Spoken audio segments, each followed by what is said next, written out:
En svo til þess í háskólanum vann ég með skólanum og reyndar síðustu árin var ég í mjög sérstöku starfi á kvöldin helgar því að ég var útfararstjóri hjá útfararstofu kirkjugarðana og var alltaf á bakvakt.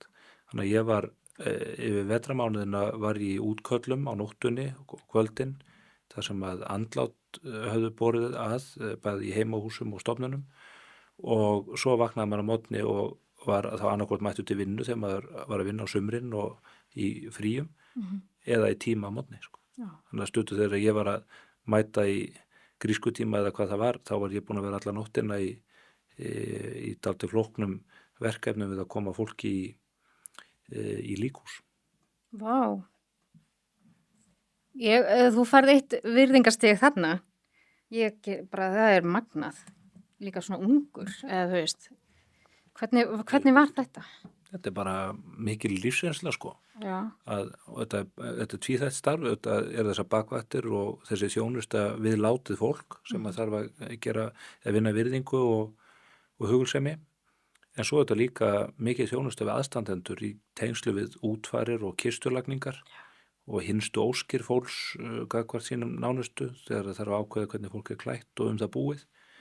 Þannig að ég held að ég hef búið nokkur 100 manns í kistu til þess á þessum tíma og það er mjög sérstætt verkefni á öðruvísi. Já, og líka bara að ef fólk deyr í heimahúsi þá var það oftast þá sjálfsvíg eða bara fólk að deyja úr? Það eru sjálfsvíg, það er fólk sem ákveður að deyja heima í heimaþjónustu langt leitt af sjúkdómum. Já. Fólk verður bráðkvætt. Já. Það er líka framin morð sem að er auðvitað skelfilegu vettvangur, ofneysla fíkniefna og annað sem að bera að og allt er þetta bara hluta mannlegu samfélagi, þetta búið að færa svolítið dauðan út úr samfélaginu okkar í dag, fólk deyr út inn á stofnunum og fólk er hættu dauðan, þetta var miklu nær fólkin á heimilunum áður og ég var að vinna þetta með mjög reynslu miklu mönnum sem hafa gert þetta ævistarfi, ótrúlegar hetjur menn sem ég hugsa oft til enn í dag og ekki síst þegar ég hitti það og fæ með kaffi með þeim.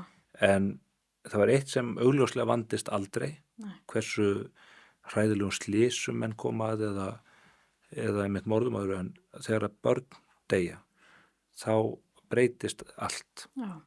Að búa lítið barn í kistu reynir mjög á og menn gleyma því aldrei. Nei, ég get alveg ímynda með það. Já.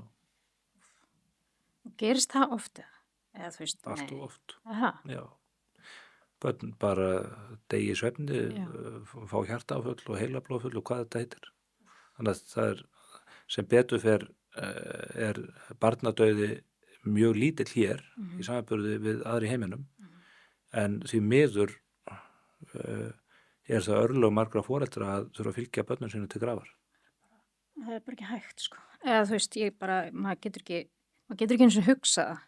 Það er bara einhvern veginn. Allavega ekki öðru sem að fá kökk í hálsin. Nei, mitt.